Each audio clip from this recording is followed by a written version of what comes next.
Live is what it says, and we are officially live here.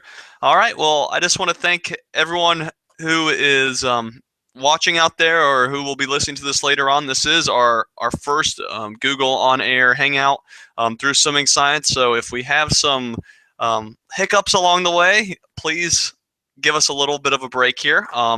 We are hoping to have a way to interact with you all via a Q&A or a messenger so you can ask questions. I'm looking at our Q&A right now. It does not appear to be working. I'm seeing it as disabled right now, but we'll make this work nonetheless. I'm here with Kevin. How are you doing today? I'm good. How are you? I'm doing very well. So why don't you give everyone a little intro about yourself? Yeah, so I'm a sports nutritionist. I own the sports nutrition company, Imagine Nutrition. So we do sports nutrition products and services, and I do a little bit of instructing at a local college up here in Canada, and yeah, I've been doing a little bit of writing and work here and there for swimming science, and I'm happy to be here for this. Exactly. Yeah, Kevin's been happy to have him contribute on the blog, especially with some of the more nutritional based questions. And tell us maybe your background in swimming and I don't know what your experience is with the sport for everyone so they can know. Yeah, so I mean, I was never swimming that competitively. I did swim. My dad swam really competitively for Canada and varsity, and so he probably had dreams of me being a swimmer. But I hated the early mornings, and it was cold. So I ended up getting into wrestling pretty competitively myself, and so I've competed on the national team in wrestling before, and we just had our Olympic trials. And I didn't make the team, so I'm taking a little bit of a break from that. But as far as the nutrition is concerned, I've done quite a bit with swimming and aquatic sports, and I've done some nutrition. I've done some strength conditioning, especially in water polo. I've gotten into some of the strength conditioning side of things as well. Try to broaden a little bit of my skill set, but for sure I've done quite a bit in nutrition, sports nutrition, and supplementation as well within aquatic sports and swimming specifically. Perfect. Yeah, for those that are on the coaches exchange idea forum, I believe someone related to you is pretty active on there. Your dad? Is that who it is? He's big into the coaching and the swim coaching, and he's got his own club, and you know he tries to stay as current as he can. He's got no educational background in physiology or exercise science or anything, so he's been playing a lot of catch up and trying to get his head wrapped around that, and then tying that in with the coaching philosophies and all of that, which I tend to agree with too. I think the coaching side of things is huge. It's just that communication piece, and it doesn't matter how much knowledge we have in any one field. You know, our level of sports science can be up here, but if we can't communicate it with the athletes, then there's the limiting factor. There's that bottleneck there. So I tend to agree with that overarching philosophy that ability to coach and communicate these problems and these issues is very important. Yeah. So, but he's got his own thing going on there, and I think we agree on most things, but we're definitely two separate people. And yeah, so if you have any issues with what he says, talk to him about it.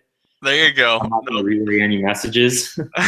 No, I just had to bring that up. But what we're going to be talking about here is just supplementation in swimming. Obviously, nutrition and supplementation is a huge part of any sport. And on the Swimming Science blog and through our email and online communication, supplementation is one that we always get. I'll go speak at 5-6 colleges a year, and the men's team especially.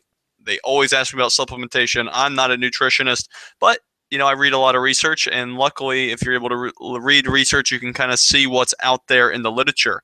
But we have you here to hopefully open everyone's eyes and bring some clarity about maybe some beneficial supplements, and we'll kind of go from there. So I'll put you on the spot and just ask you the straight out question. Which supplements do you feel are beneficial for the majority of swimmers for improving performance? So yeah, basically, I think for the most part, most athletes, but swimmers are one of those groups that have been studied fairly extensively, so that they have that advantage that it's easier to make those connections directly from the research. But basically, caffeine is definitely going to be one of those as a pre-workout. And when you look at the pre-workouts, they're basically all caffeine based, or at least the ones that are working. Mm-hmm. Either that or they're like steroid based and they're a banned substance. But I mean, the ones that are working that are ethically and according to IOC and WADA and all that, they're caffeine based as pre-workouts. Creatine's another big one that we know definitely has a physiological effect. Beta alanine's a really common one that's starting to pop up more and more. Mm-hmm. And then you can get into your nutrient, more essential nutrient types of supplements like your protein powders and your carb powders, which more become a convenience logistics issue of they work because we know those nutrients work, and this is just a convenient and strategic way of getting those nutrients at a good time. Mm-hmm. So those are kind of two different categories. I like to categorize supplements as nutrients, and then that becomes how do they fit into a food first philosophy? Yeah. And then the other ones like creatine and beta alanine and caffeine, and even caffeine, like we call it a supplement, but a lot of times people are getting it from coffee. Mm-hmm. But yeah, those are probably the heavy hitters as far as supplements and being research based and proven. Mm-hmm. Which is a good fact probably is that there's so much research out there, and it's really important to look at the variables, right? So we have all these ideas and there's studies that show that there's potentially some benefit to a supplement, but unless the study is actually showing performance improvements or improved adaptation to training or one of those variables that's really a primary variable that we want to improve as athletes and as high performance coaches or whatever we're doing, unless we're seeing changes in those variables, it becomes very speculative, and we may be wasting our time. It may not be worth the effort. There may be risks we don't know about. So those are always kinds of things you want to definitely look for when you're doing your own doing your own literature review type of stuff. Yeah, I remember talking with Dr. Brent Rushaw, who's fairly controversial now or pretty well known in the swimming community, and we were talking about current research trends and how so much in the exercise and supplementation field, nutrition, sports science, everything, we're all looking at all these different variables, but very few are actually looking at performance variables, and that's the name of the game. I mean, you could have small improvements in certain things, whether it's from a supplement or from a training approach, but unless it's actually improving performance or, like you said, the trends in performance, is it really worth a damn? And I think, actually taking a very, logical approach and being thoughtful with it is a huge thing that, researchers can sometimes get a little, overzealous over things that may not be important for the high level or just general athlete. Yeah, for sure. It's one of those. It's one of the things that I was just looking at a study today, and it was looking at changes in metabolic ability to oxidize fat and utilize carbohydrate and fat as substrates at different intensities and that kind of stuff.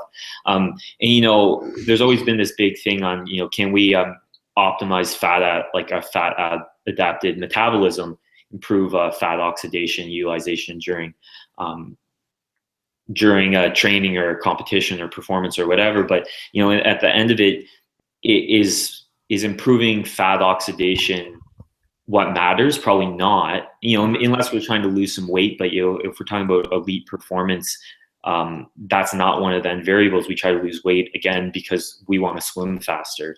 So that's really what we got to start looking at. So whether they're swimming or running or being on the bike or whatever variable we're looking at, they got to go faster or the improvement has to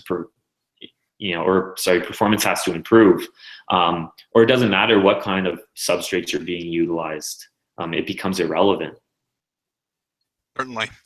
No, I think it's just very interesting, how you can get, so myopic on certain things when, once again, performance is the big name of the game.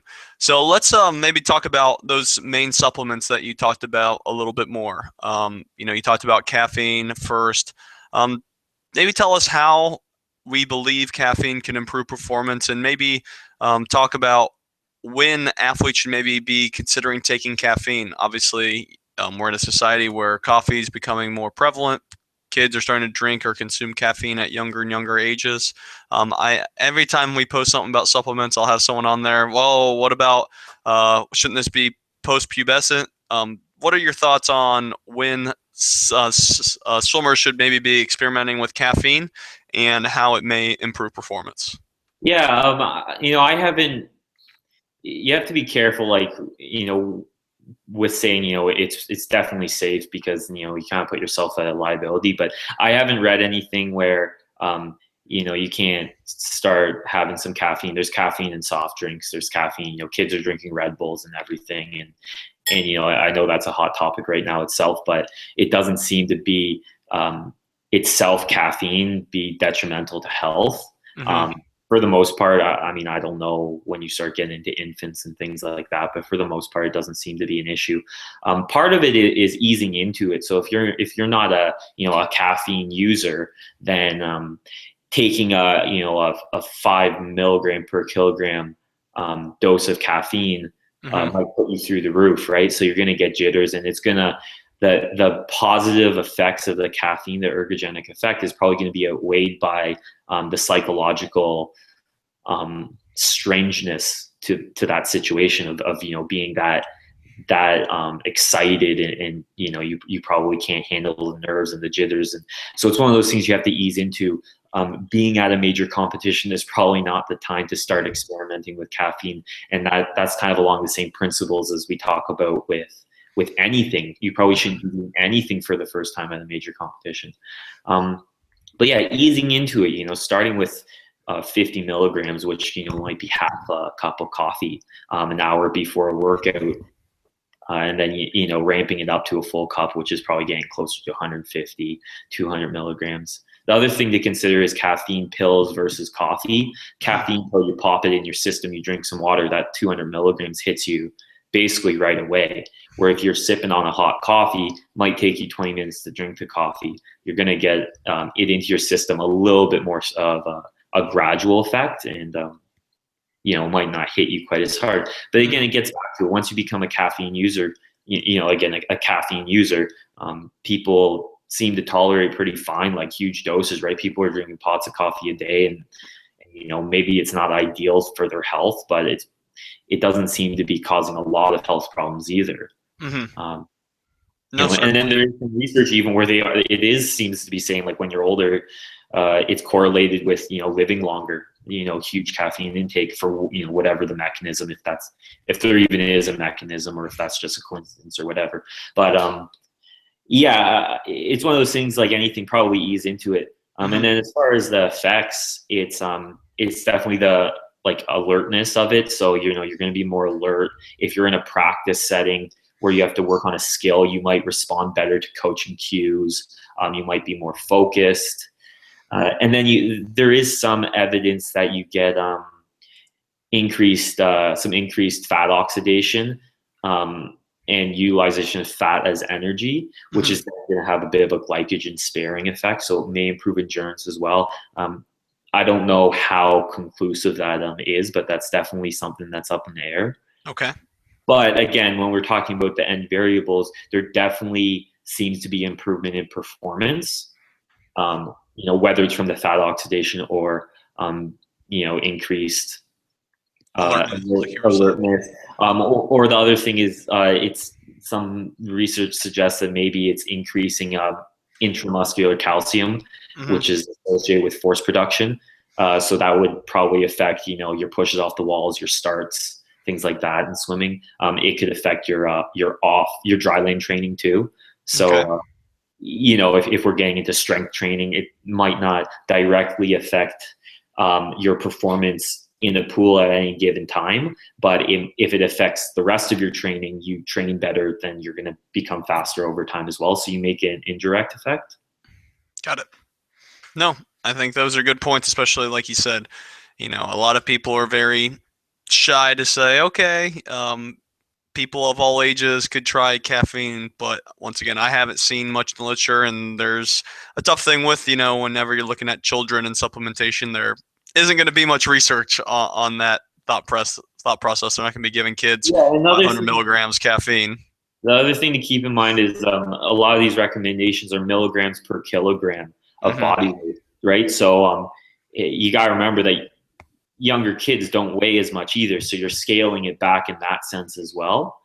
So if you're following the actual guidelines, you might be looking at quite a small amount of caffeine. It might be the caffeine that's in a can of Coke. Now, Coke may not be the best way of administering the caffeine, but kids drink cans of Coke all the time, and they're okay. And I would argue that caffeine's probably hardly the worst thing in that can of Coke for the kid. So, as far as safety, I think it's probably one of the safer ones. Certainly. All right. Next, let's go ahead and get into creatine. What is the consensus from the literature on what it can improve, and maybe let's talk about dosing with creatine, which is always a kind of up and down topic in the literature and in practical applications. Yeah, so creatine is probably one of the hottest supplements as far as having some controversy and having an effect, and people loving it and people hating it. So creatine monohydrate is definitely the most researched and the most proven to have the most the greatest effect. And basically the idea is that all the other forms of creatine just have smaller proportions of the actual creatine molecule that we want to get in us, right? Because they have a buffering, molecules involved in all of this other stuff. But really, that all ends up being this junk that doesn't really make a difference. It's the creatine we want in us. So, 5 grams of creatine monohydrate is 5 grams of creatine monohydrate, where 5 grams of one of these other creatines might only be 3 grams of actual creatine. So you just don't get quite as much in you. And that kind of gets to the dosing argument. Is there's 2 kind of ideas of how you can get this in you, and the one is doing a loading. 5 days of loading, which is typical loading program would be 20 grams a day. So whether you're doing that 4 times a day or 4 times 5 is pretty typical, and you do that for about 5 days a week. And the idea is that you get your stores up there, you just max them out really quickly, and then you maintain those high levels of creatine with a 5 gram a day dose. So that would be your maintenance dose. But then they're starting to find researchers is if you just take a 5 gram a day dose over time, after a few weeks, your levels get up there anyway. So you don't necessarily need that loading program, but a loading protocol will get you to those max saturated creatine levels a little faster. So it may end up being a logistical thing. Are we starting a hypertrophy block of our dryland training? Do we need the creatine in this now? Did we kind of forget? Did we drop the ball and get prepared for this? Is creatine part of that? Then maybe we want to load it and get us in right now. Or do we have the time to just take a 5 grams, and can we just ease into this? And is this going to be an ongoing thing? Is getting that creatine levels up there 2 weeks earlier, a game changer? Those are probably the things you would look at when you look at a loading protocol and versus a maintenance dose. But generally 5 grams or a loading at 20 grams. Okay. And you were talking about when to be using the creatine. There have been talks, at least that I've heard of, cycling the creatine on and off. What are your thoughts on that thought process? You're going to gain some weight on the creatine. So part of it may be, when do you want to, when is it not as detrimental to weigh a little bit more? You got to think of what it's going to assist into. It's not doing a lot of assistance in your endurance, your longer races. It will affect your shorter races better. So if you're a shorter sprinter type of swimmer, then maybe you want it in your system at the competition, because it actually will help you with your starts and your turns and swimming a little faster.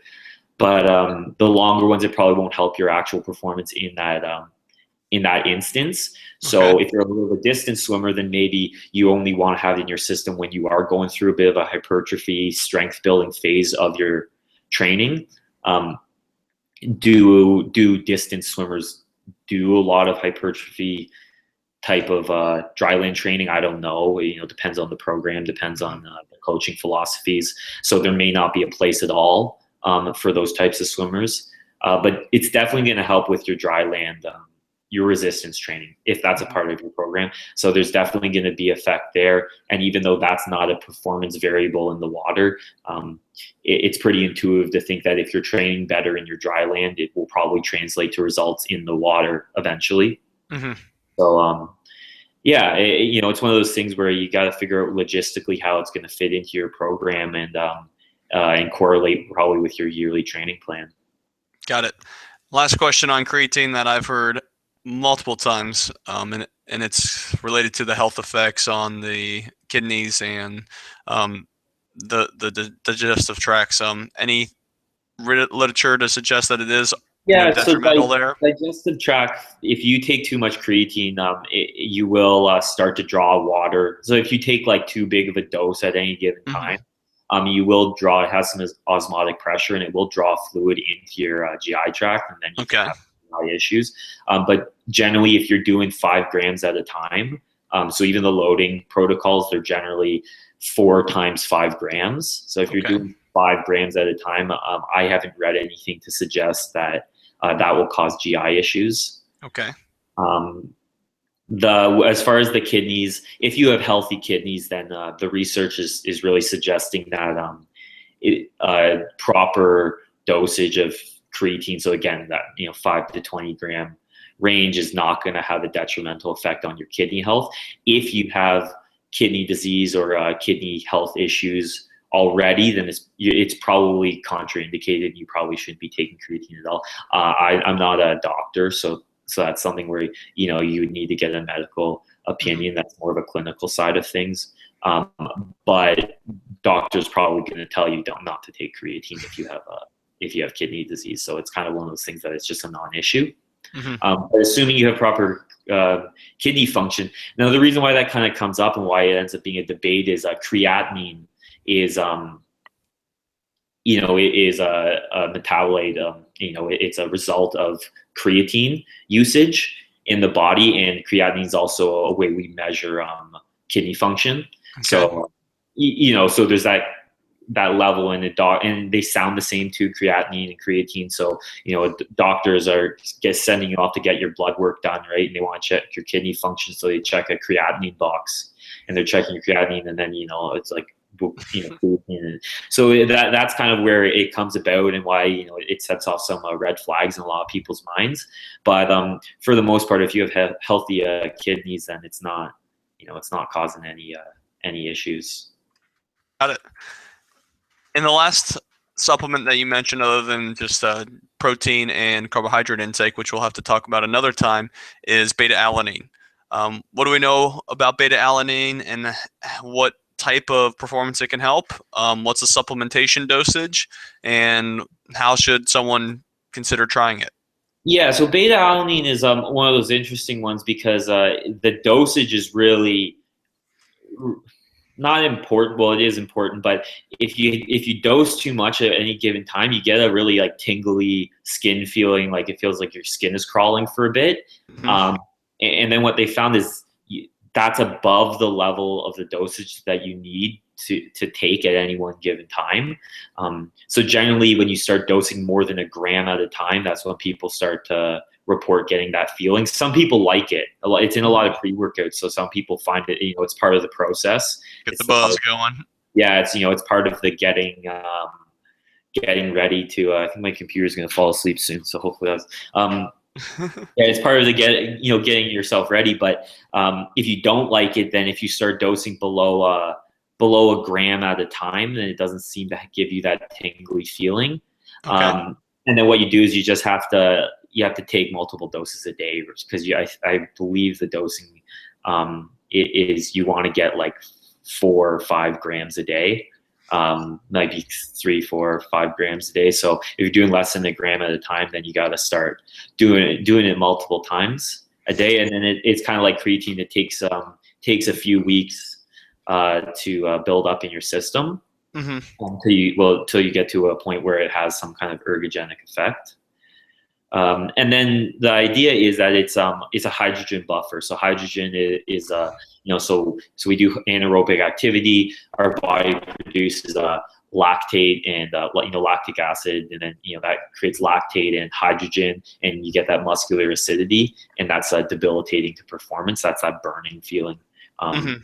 That's like a kind of really dumbed down physiology lesson right there. But yeah, you get that burning feeling. That's the hydrogen, right? That's the acid in your muscles. And beta alanine forms a dipeptide called carnosine in the body, and carnosine buffers that hydrogen. So it's just going to let you do that anaerobic work for a little bit longer before that burning becomes too debilitating and performance starts to decrease.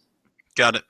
Yeah, I mean, with beta alanine, I know it's probably the least familiar for a lot of the listeners here, but it is starting to see some pretty good literature response from what I've seen as far as performance improvements, especially in swimmers. Yeah, it's starting to pick up. It's definitely starting to pick up, and then it's one of those things where people are kind of just starting to slot it into, their supplement routine, Yep. along with the creatine and the caffeine. If that's part of your process of taking a pre-workout or whatever, but people are starting to find its way in there because they're noticing a difference. Definitely. All right. Well, those are the main supplements that we're going to be talking about here today. We like to keep these 20 to 30 minutes here, so I just want to thank you for sharing your expertise on like we were talking about the most beneficial supplements that we have seen in the research, and how swimmers can start taking those. Anything else you want to add, or you want to let everyone know where they can maybe find you or see your supplements online?